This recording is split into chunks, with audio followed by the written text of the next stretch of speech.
Hi, this is Laurie with To the Trade, and I have Nile with me. Hi, Nile. Hi. It's so exciting today because we have Isy Jackson from Chelt Interiors. I'm so happy to have you, Isabel. This is so great. Oh, thanks, Laurie and Nile. It's so lovely to see you both.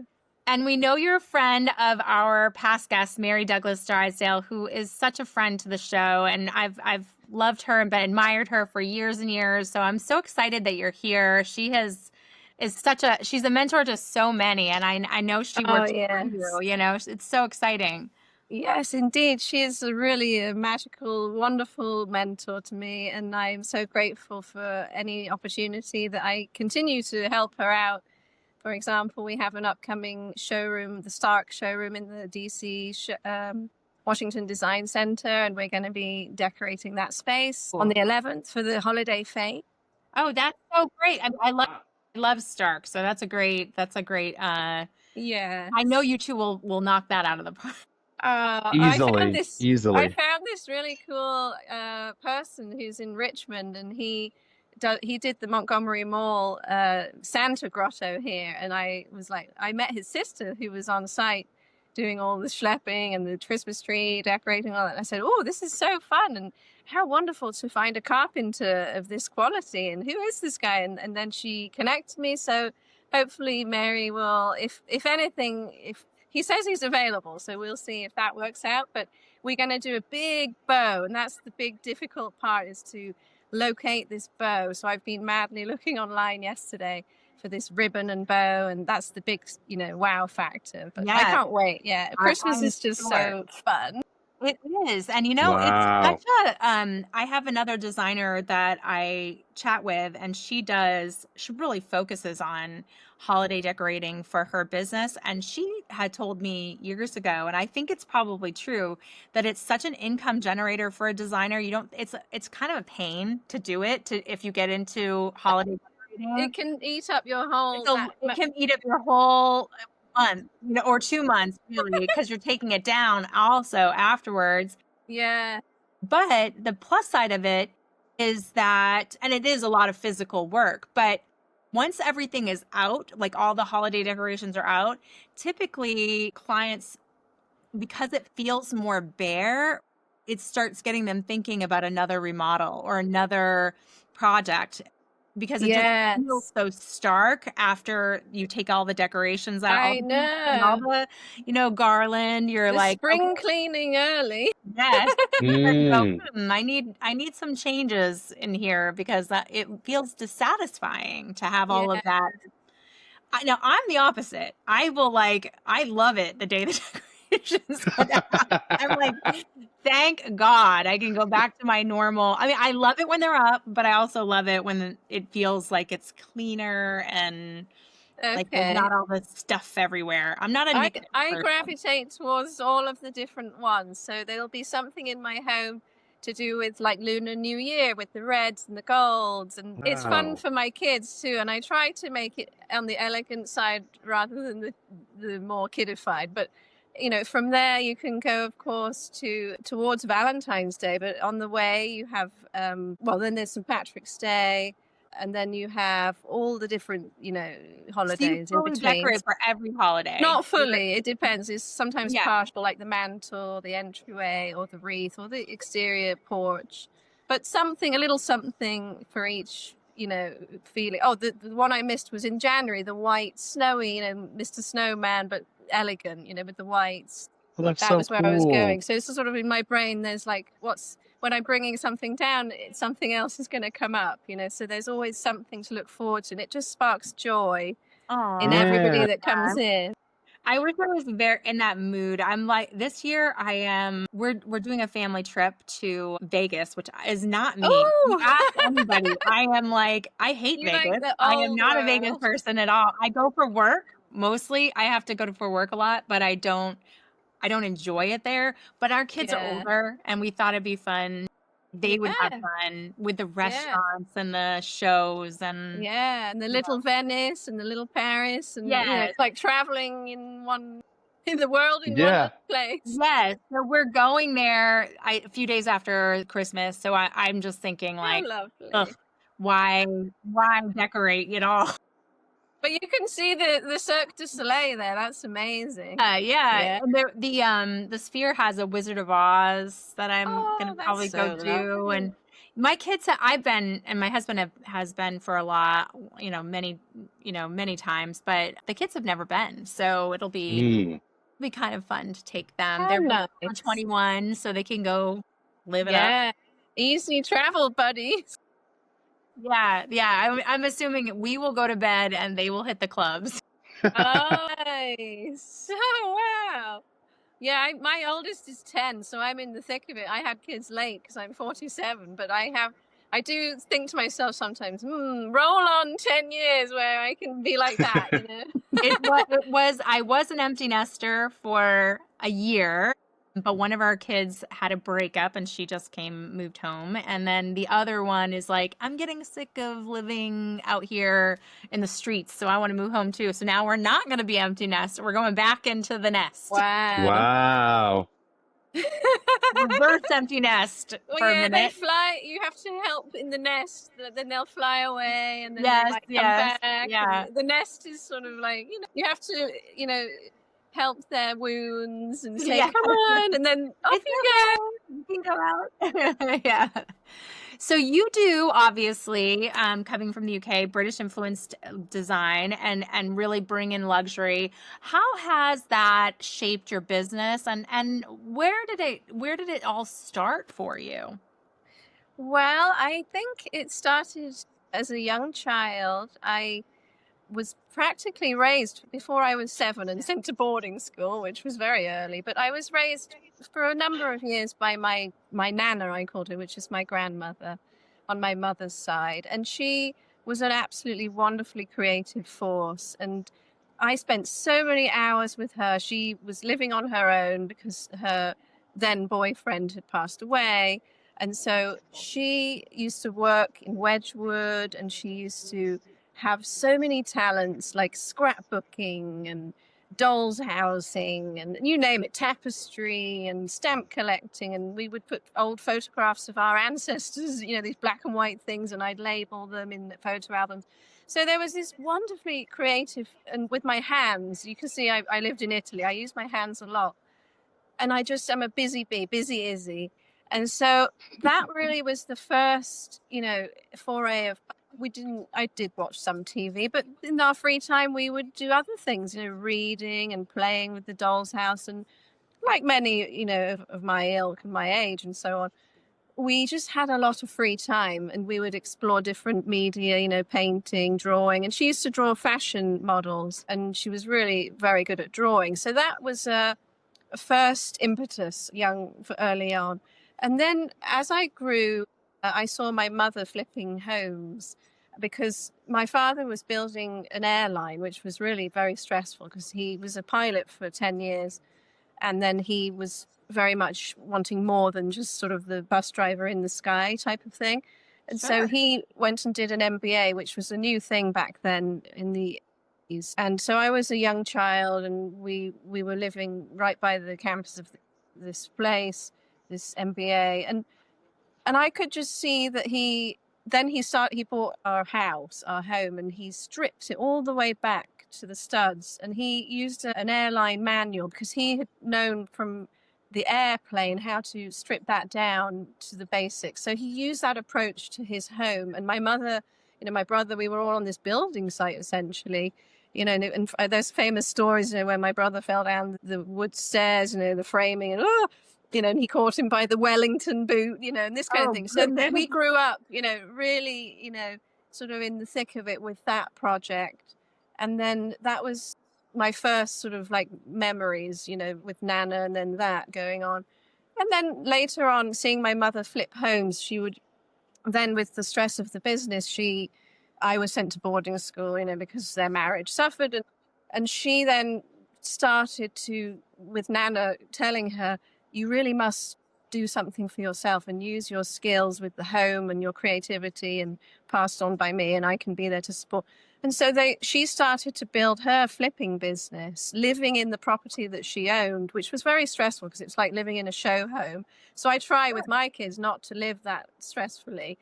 But she then moved constantly. I mean, every time I would come home from boarding school, every year at least, she would move home, every couple of years, 1 or 2 years. And these are cottages in the Cotswolds near Cheltenham, where I'm from. So my business is called Chelt Interiors, because that's my origin story.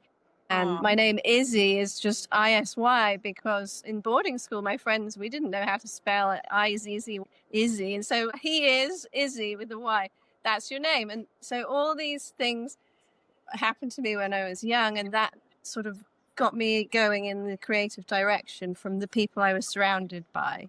My uncle, also my mother's younger brother, escaped England because he was bullied for being gay, which was ridiculous. And he went to New York, and he's a very successful, with his architect partner, project manager of 25 properties between them. So I've always had people around me that are sort of influencing me softly in my family. And that's sort of where I get the creative impetus from early on.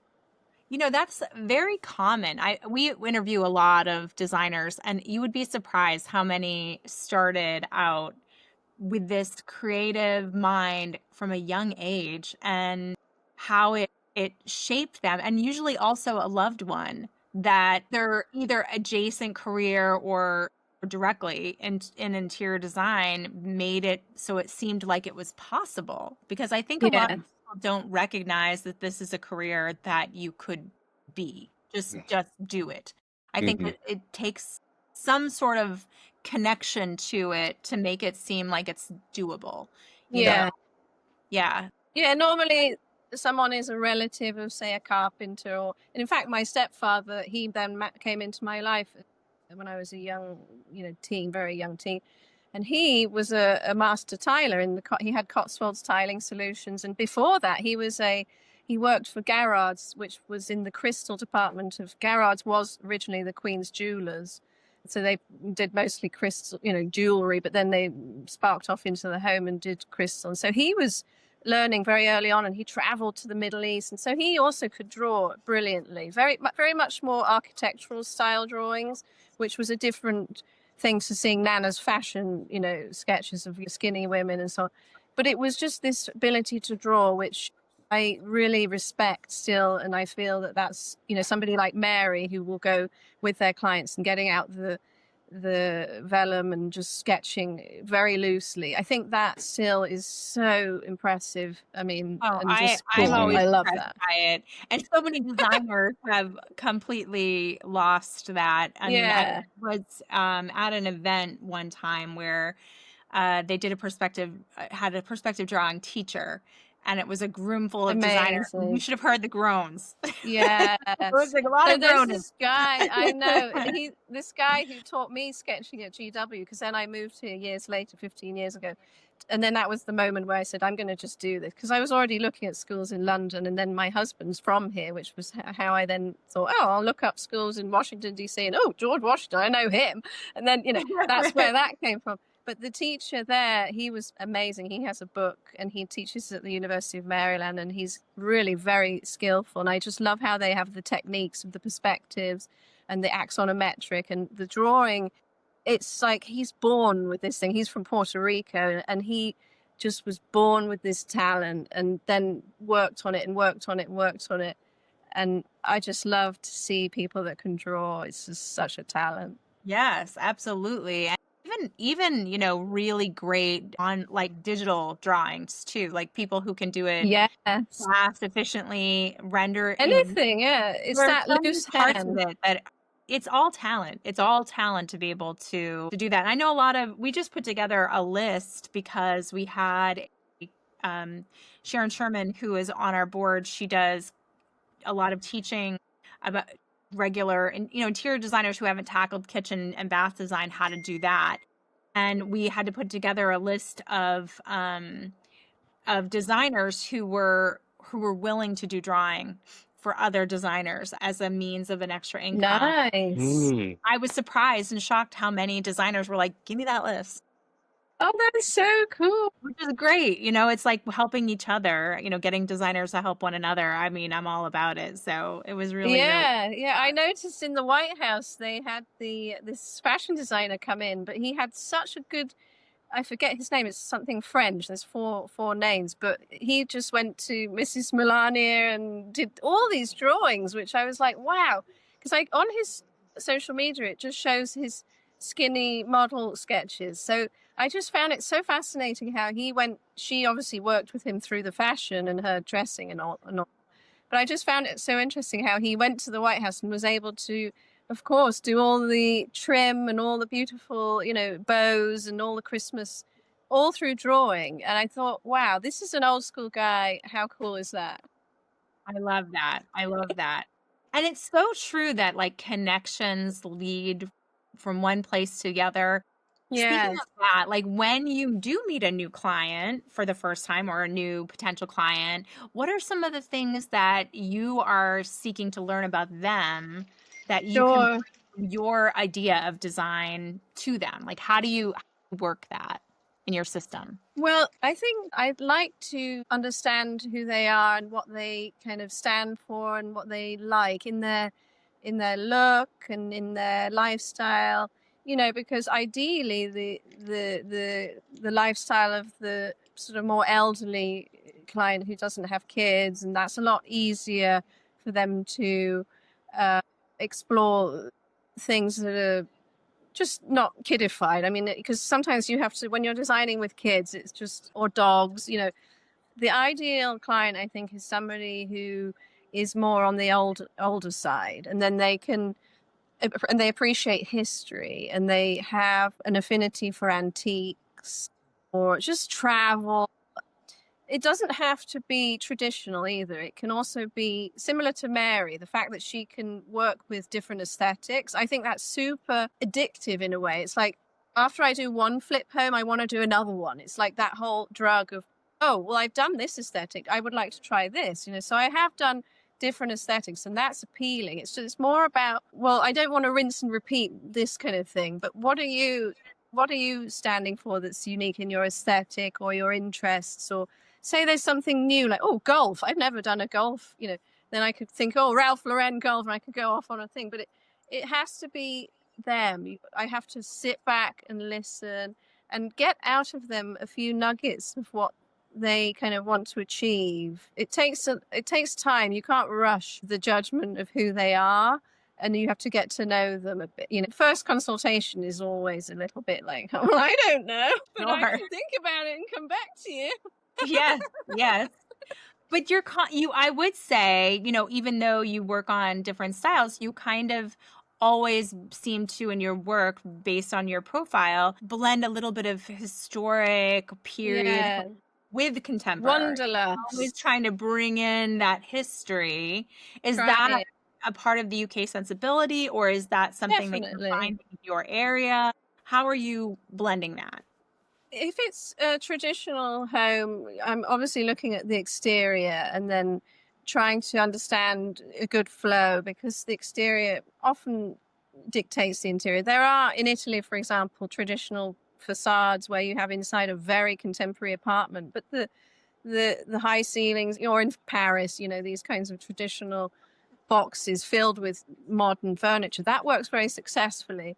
But I think it depends, it depends on the person. And I'm trying to bring in a little bit of history or travel, at least, even if it's coastal or but having something old, like some old lamps in with the shells, or it does give a sort of a different upscale look, I feel.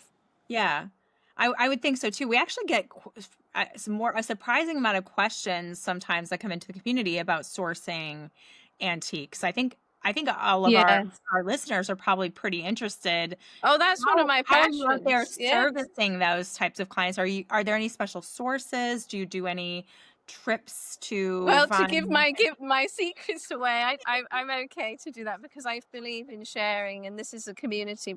Whoever's hearing this is my peer, and I think with antiques there are different avenues to go down to source them. There are things like estate sales where you can find, it's a bit of a needle in a haystack, or there are stores in Georgetown. So when I worked with Kelly Proxmire, she would often go shopping, for the for the right pieces. But first of all, you want to look at what they already have, because that's what she would do. She would basically go in, and Mary too, they would go in there and they would be like, yes, no, yes, no. But one has to be very careful, because before you go there, you have to understand what's sentimental, and you never want to offend. And so the key is to understand what is for you really sentimental and must stay, and then, oh God, I've got to work around this thing, and those are the most important things to discover early on, say in those meetings when you're touring their home. Remind them as you go around, what do you really love and want to keep, and what's kind of, and what's that can be replaced. Understand in each room those aspects.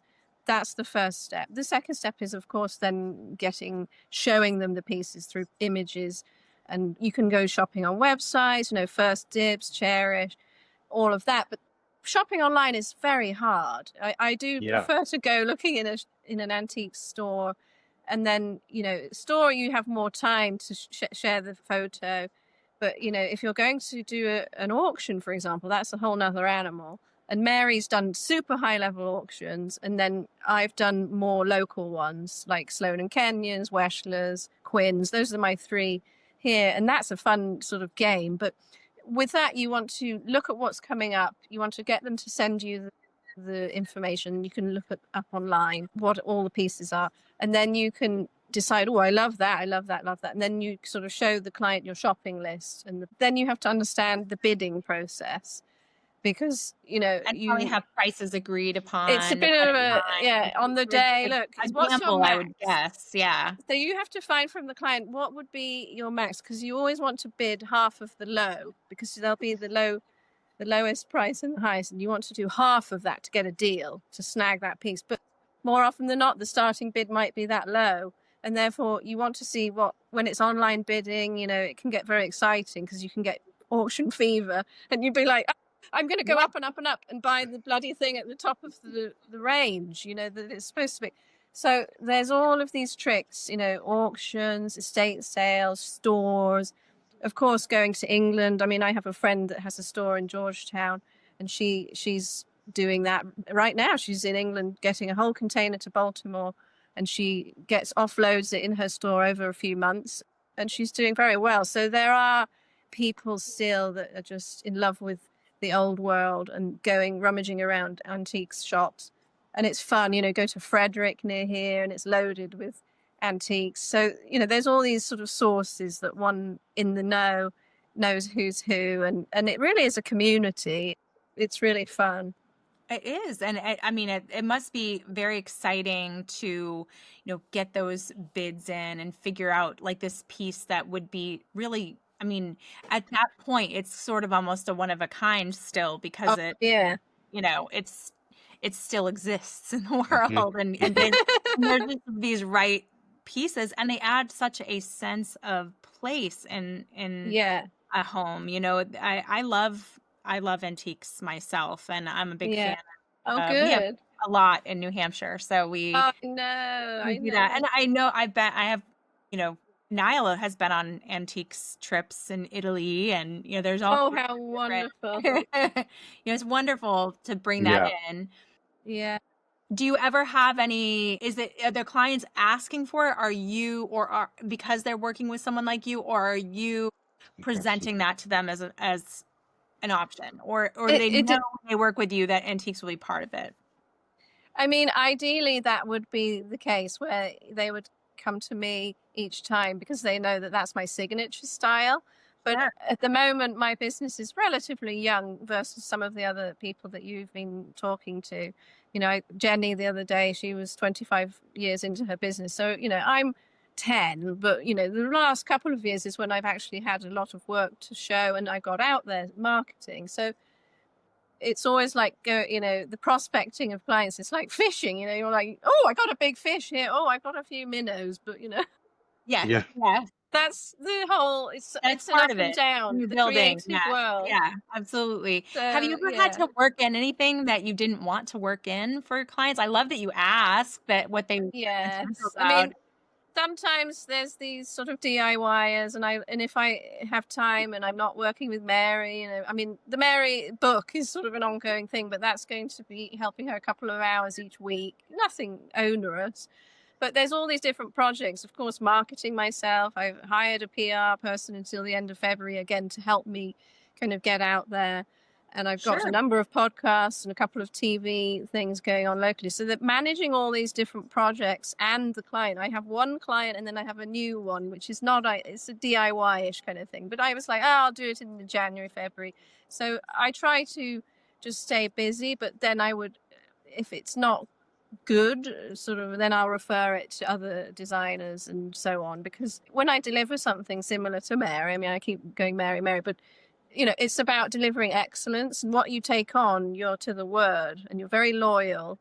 Yeah. So therefore, when you're fully booked, you kind of don't want to, because we're just sole-owned proprietors here. Mary does the same thing. Kelly Proxmire did. She's not as active anymore, but that's, at best they'll have one assistant, or a bookkeeper.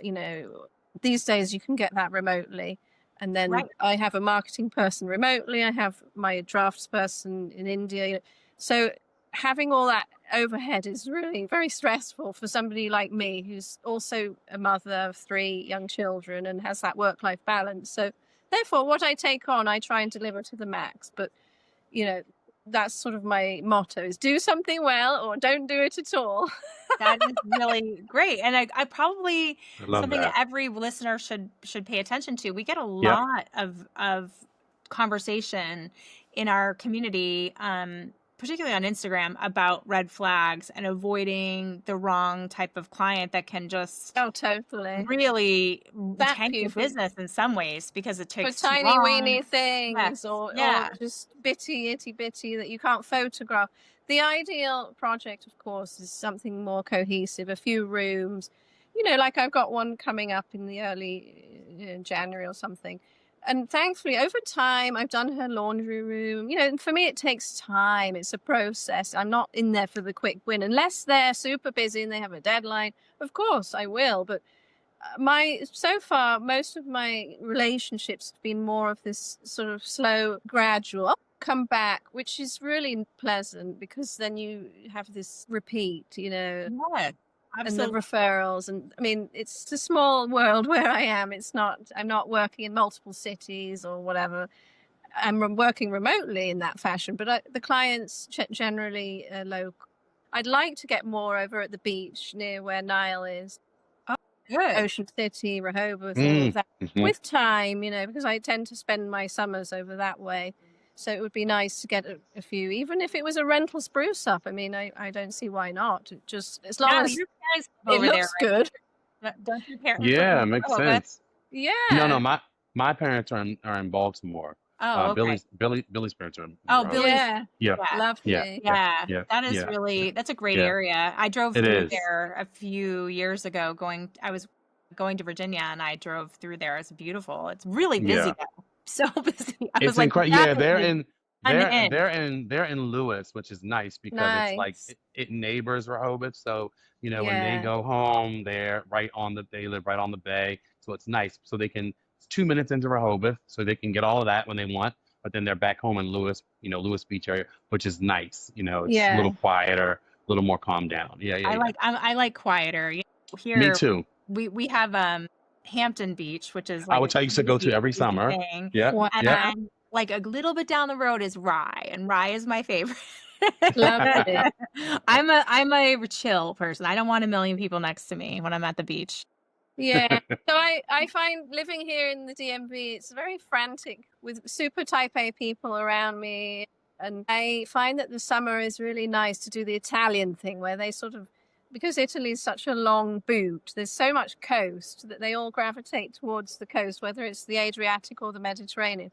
And I find that coming here, I am so blessed to be in Maryland, because 3 hours drive door to door, I can be over in the beach, in the ocean there. So, I mean, it's a very whooshy ocean. It's not a calm sea. But, I just feel that it's very replenishing to take a couple of months and calm down and kind of, obviously I've got the kids home and all of that drives it. But eventually, I'm sending my 10-year-old up to Minnesota every summer. He just started to do a month camp, because I was boarding school. Oh, you can hack it. Go up. And then I can have that month to eventually, in 5 years, when the 5-year-old becomes 10 and can do all that, I can then have that month to go on vacation with my husband somewhere nice in Europe for 2 weeks. Then, he's slaving away in his tech job, so he'll probably have to be remote, whatever. But then I'll have 2 weeks to myself. Or I could perhaps get involved in a show home somewhere. I'll have my life back to some extent. And that's what I'm sort of looking forward to in the next 5 years, 7 years. Oh, my goodness. I mean, and I can go antiquing. Niall is in the thick of it with little kids, so he gets it. I completely 100%. understand. Oh my God, I understand. Totally. Yeah. It will happen. One has to enjoy and seize the moment. Carpe diem, Yeah, exactly. And it's hard. I think that's something that's overlooked in our industry is what we do is so time intensive, and it can be so emotionally difficult to do a design project. And one of the things I read something about the difference between when you're stressed out versus overwhelm. And stress is something that is manageable and it's a little bit temporary, and overwhelm is like the only cure for overwhelm is nothingness. Nothing. That is 100% doing nothing. And that is really what we forget about. Our part of our creative juices have to be replenished, and we have to do nothing in order to get it back and to feel recharge the batteries. Yes, indeed. Absolutely. And I feel like it's very overlooked in our industry where we're always servicing others. I wonder if it's because it's a women-dominated industry, and that so much of it is in childcare, that even when you're off, you're also on being a mother and taking care of other people, and so it's strange. Something that we have to really consider and think about, because now my kids are older, I can retrospectively think about how much of my life was in service to others, and how hard that is to maintain a creative career. Definitely. When you're servicing other people, little people as well as your clients. Yeah. It really can. And it's not that you don't love being a parent is a great joy, but it's also the mental load of it and the task list that's constant of this person needs this, and this right now has to be probably one of the most stressful times for an interior design business if you have young children, because you're planning the holiday, you're planning your husband's efforts with the holiday, you're planning meals, you're planning parties, you're planning all of the school activities that happen during this time, and also trying to maintain a business. I know. I can't believe in 3 weeks the kids are back in the house, over that period, and it's just over the whole holiday. So you're like, how am I going to get that done? It's a constant battle. Yeah, and Nile can relate. It's a struggle to do that, and I think that we need to make sure that if you're out there and you are listening to this, you might want to have your partner come into the room right now and listen, because it's so important that the partners of creatives during this time, especially if you have an interior design business, recognize how stressful this time is for your partner as they give to literally everyone, and supporting them as much as you possibly can through this time frame from now until January 15th. If your partner is in the interior design business, be helpful. It's like our tax season for accountants. What accountants, do you mean, my love? Accountants have April the 15th deadline, and we have, Christmas Day. Yes. Or Hanukkah. Exactly. Hanukkah too. I mean, all these holidays are wonderful. Kwanzaa. There's just so much to be thankful for. But yes, that's our busy time as decorators and designers, because inevitably there will be people thinking about those spaces in their homes. Sure. If they're having guests, I want it done by Christmas.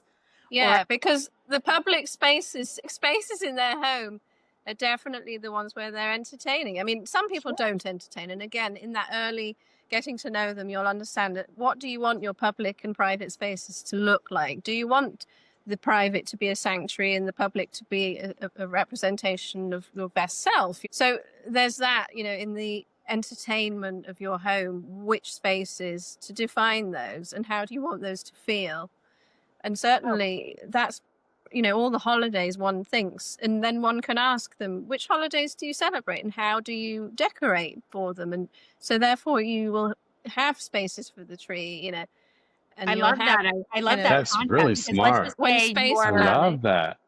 I do too, because that is a really great tip for if you're listening. So one of the things you could do is mark all of that down in your calendar to reach out to that person. If you're designing for them in June and they say, we really go hard for Christmas, you mark down that you're going to contact them in September and you're going to offer some services for helping them decorate. And I mean, that's a great tip, At least for someone of my level, where I'm mostly charging on the hourly, Yeah. I don't have retainers at this stage in the game. I know how they work through Kelly and Mary.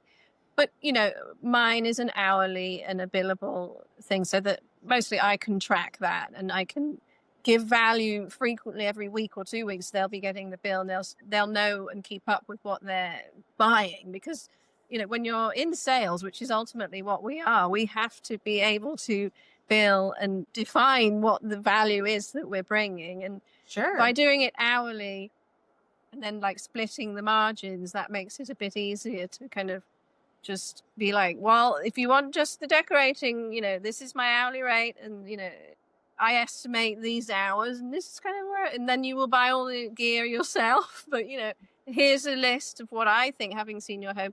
And that's sort of the way to do the decorating piece. How do you approach the pricing in terms of margins and trade pricing? Are you splitting my margins at this point? I don't add. I know that in the future it's going to be much easier to add 30% on everything, but I don't feel I'm there yet in my sort of business stage. Right. So I split. It's a lot of more work when you split the margins, but that's where I am able to. I learned that from another designer, Duval Reynolds, and he does that approach, and it's done very well for him. There are others later on, one can, like Mary and others, one adds, be it 30% or whatever, but that's really easy then for accounting. So that's my approach, is just at the moment I have to show them, look, you can always get less than retail, but of course, it depends on the vendors. I sort of put it on there. What are they extending to me? And then I'll split that difference, and normally you'll be paying X amount less than retail. So that's how I have learned over the years to handle it. But it's not necessarily a tried and tested recipe for others. I'm open to hearing what works for others at this stage in where they are with their business, which is relatively young. Yeah. I don't profess to say that I've got all the answers. Absolutely. In your area, are you dealing with people who have political careers a bit? Are they talking about tariffs? Is that part of the conversation? Yes. Yeah, I would assume lots of people and vendors here in the Washington Design Center are all a bit scrambling. And I approach politics, which my dad always says it's a loser's game. So I don't even get involved in where I stand on the spectrum, because frankly, I come from England and that's my excuse. I don't know any better. And I am in the middle, a sort of safe ground. So, because you would alienate, I know a lot of designers that are super political, but they have alienated a lot of people, and that's their choice. And that if that rolls for them, great. But for someone like me who's starting out, one needs to stick to the knitting, stick to the decorating, and not get political. And therefore, we're here to bring joy and focus on the positives. And how can I help? That's sort of. And Mary always used to say, "Oh, I love how you're so service friendly," and you always say, "Oh, how can I help?" But that's the way to be a good consultant and a good, you got to deliver, and you got to be always at their disposal, somewhat without being, eating humble pie. But you do have to, at an elevated level, be of good service and approachable. It is a customer service. It's luxury, but accessible, and the accessible bit is me. The luxury is what I'm selling. Right. But they do, there's a balance. With politics, I stay far clear a bit. So I'm not put off if they're raging whichever direction. I think that everybody, and I have all kinds of colorful people in my family. I even have a trans person. It's not, for me, it's about the individual, and I want to understand them and what they stand for. And creativity is about embracing difference. And that's where I feel very strongly about just everybody. I speak multiple languages too. I speak Spanish, Italian, thanks to my interesting background when I lived in Italy for 10 years. And, I absorbed all these cultures. And my father told me from a young age, just talk to anyone, even the cleaner, get involved with being so interested in the human, who's in front of you, and just chat with them on a easygoing level. And it will open so many doors, and languages open so many doors. And in fact, my Spanish, having come here, was nothing when I moved here 15 years ago. But now I'm absolutely bilingual, thanks to the base of my Italian.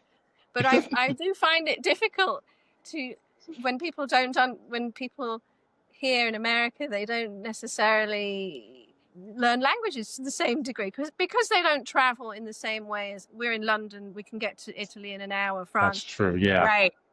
Yeah, but that's true. Like the Spanish-speaking people that come here don't necessarily talk as much with the American folks. So there's a bit of a separation there, and I find that I try to bridge that gap, like with contractors.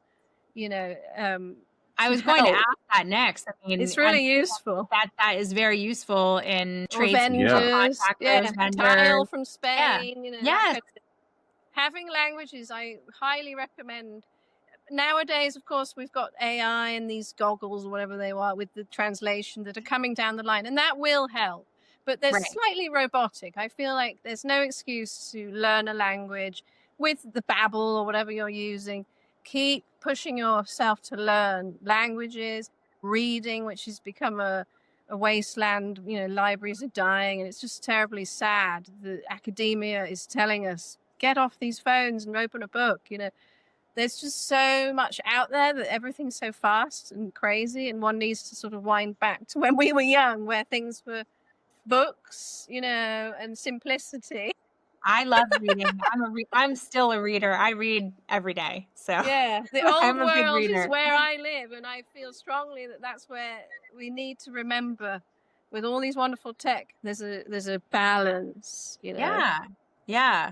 I mean, I'm a big fan. Any way you can read too. If you are listening to a book, that's fine. I do everything. I'll read a physical book. I'll read on a Kindle, and I'll listen to books. Oh, wow. Audio. I'm like, that's great. I'll do all of them at the same. I'll have 4 books going at the same time sometimes. Yeah, my 10-year-old has a Kindle, and it's wonderful because you can make the Kindle have the low light levels, so that your circadian rhythms at night are not getting affected by these bright lights from screens. The Kindle is a wonderful thing because it's so not a big fat book that you have to carry around. Yes. And you don't need the light on in the room. Yeah. You're not disturbing your partner. It's like being with a paper. Yes. Yeah, I love it. I really enjoy our Kindle. I will say my consumption of physical books has gone down because of Kindle. I mean, I read a lot on Kindle because it's just so instant satisfaction. I get the book whenever I want. Yeah, but I think that's the equivalent of a book. That's the only exception when you talk about devices, because it looks like paper and because of the low light levels. It's actually better than having a lamp on. Yes, shining onto your book. It's got, and it can do the letters. It's heavy. It doesn't have dust mites or anything. It can make the page go dark, and then the letters are light, the light bits, which I found was really innovative. Yeah, absolutely. I love it. My husband is an Apple Mac guy, and for years he tried to early on with iPads, wanted me to use an iPad, and I literally went out and bought a Kindle instead because I preferred the Kindle, and I still do. And it's because even outside you can read. You can't really read an iPad outside in the sun. It doesn't work as well as reading and it gets overheated really fast. Yeah. So I love a Kindle. So how are you helping your clients set priorities? Like when you do have that total budget and you're saying, I really want you to spend on this. Usually it's those basics first, like if they need a new sofa, if they need new beds, if they need whatever. But then you have these special pieces you want them to have a budget for. How do you help them set their budget and priorities when you're when you're trying to incorporate? Right. So since I've done some flip homes, I've managed the budget in an Excel spreadsheet for those. And so in a similar way, I will set up a spreadsheet of by room, in their home, and the same approach for the flips. It's by room, and you start with the sort of the bare box idea, like a canvas, and then you sort of drill in down to the furniture. So when you think of a canvas and the artist, you start with the canvas, how much is that? Then the paint, how much is that? And then the sort of, fancy bits, glitter or whatever you're going to do.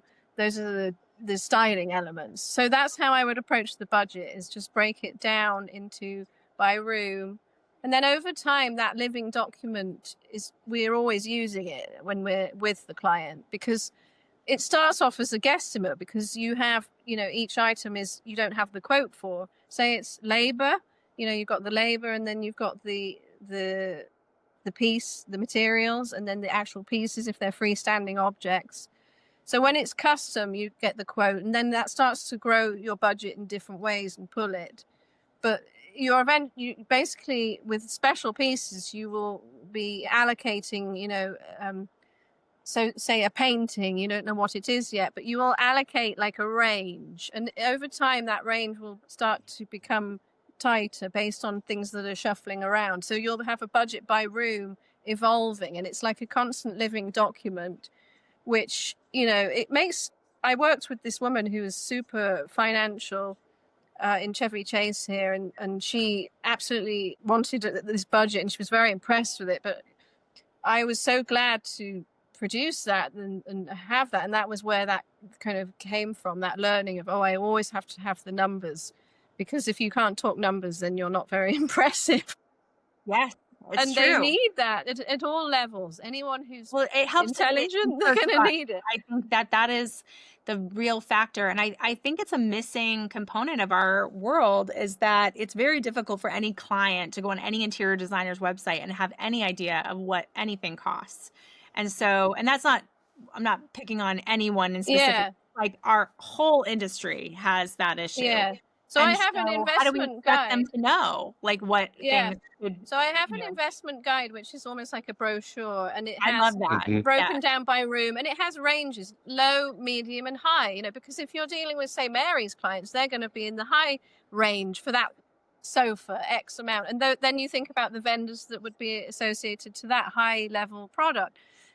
Then there's the medium level budget for some clients, and then there's the Wayfair and the reasonable sort of Amazon and so on, which are the lower end tiers. And then you have to think about, if it's a sofa, you want them to sit on it, so you don't want to buy it online. You want to take them to whichever retail stores. For me, traditional ones would be Ballard, in Tyson's, or I have and modern, it would be Modern and Contempo. I have my relationships already. So I sort of have mapped out over these 15 years, who are the tradespeople that I like and are my favorites, who are the backups in case, and contractors the same, and vendors. The Washington Design Center is absolutely critical to know as many people in there as you can. They're a wonderful resource. They're very kind.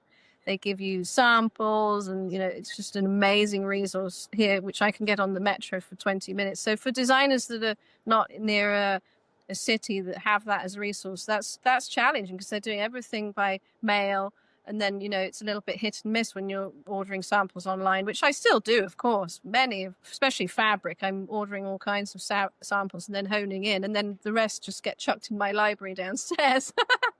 And I have by color, I have it all sorted, like what I learned from Kelly Proxmire. Whereas Mary, she doesn't keep any stuff it's funny how different people do different things. She'll immediately send all these extras back, which is really great from a sustainability point of view, and less burden on her home. But I'm more of my personality is more of a keeping things, it's just the old world, and I'll make a library, and I like books.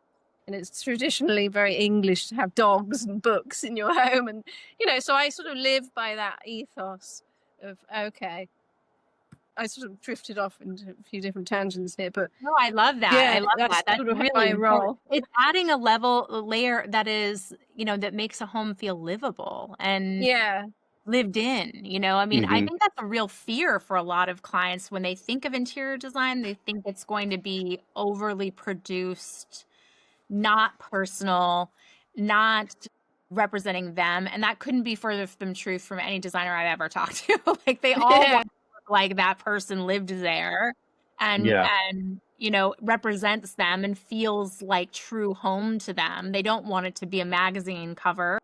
No.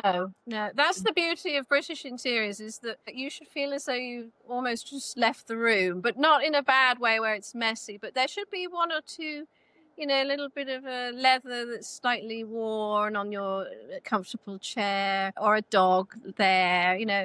It should feel comfortable, lived in, you know? Lived in. Yes, Yeah. I love that. One last question, because I just think from talking to you, I think you might have a specific point of view that I think would be very helpful to our audience, is how do you handle conflicts or negotiation? Because it seems like you have personally have a very, just listening to you, you have a very calm demeanor. And I'm sure you handle those stressful moments in ways that I think some of our audience could benefit from. How are Yeah. you when you deal with someone where the client has a conflict, or a trades partner has a conflict, or a vendor has a conflict? How do you work through that in a way where you're not bringing it in internally, stressing yourself out, but you're also not heightening the conflict with others? How do you work on that? So the key to any relationship is good communication, and that goes for my husband, my friends, my family.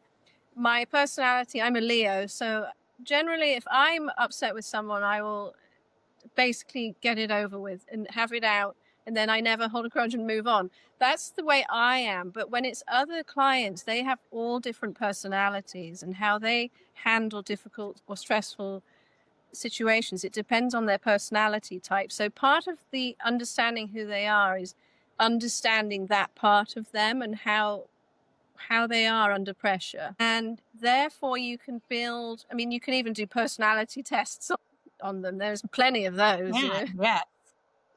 I recommend it, actually. I think it's really important. Some high-level Yeah. designers have talked about that and do that in their companies when they have multiple employees, and that's part of their process, which I found really interesting, because it will help you in those times. But communication should cover, depending on all the different stakeholders. If there are contractors, number one stakeholder is always the client. And no matter what, you're, again, this sort of like butler mentality of, oh, I'll make it work. But there are times when, you know, you need to set yourself up with your contract. And I've learned the hard way, you know, that you need to constantly be adjusting your process when things happen, because the nature of what we do and consulting in general, there are curveballs, and it's how you handle those, and you don't have the client disengage from you. And going through these stressful times is really it can make you lose sleep at night, but you do have to be on when you're on and in front of those cameras, and you know, sort of when you're with the client, and you do have to be so tactful and gentle and listen, and then be firm a bit. But, you know, it depends, because there are times where you don't want to lose the project and you might want to eat the cost at my stage in the game, but it's usually my own fault because my contract hasn't covered that, you see. And so there's a dance where you want to finish, say you've done multiple rooms and this is the last glitch, you know, what's the cost of eating it? When it's custom, you really have to get them, and Mary taught me this, to sign off on the CFA fabric, or they have to sign before that thing is made. If it's custom, if it's a freestanding thing, I'm generally of the opinion, oh, I can resell that or cope with it and remove it. If it's a massive couch, I will have them sit on it for that very reason, that I don't want it ending up in my home or getting rid of it, because I will never sell it at that retail price. It'll always be, it's like a car. When you put the key in the ignition, immediately it's half the value. 5 seconds into it.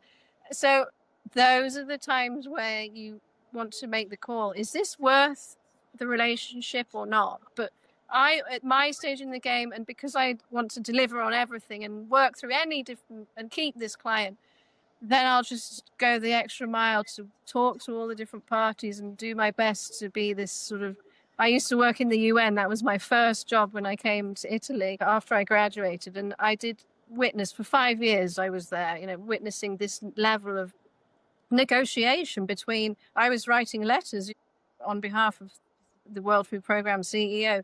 We were writing letters when disasters would happen. We were the communications mouthpiece. I did witness how they were handling it in these letters when things would happen with other agencies.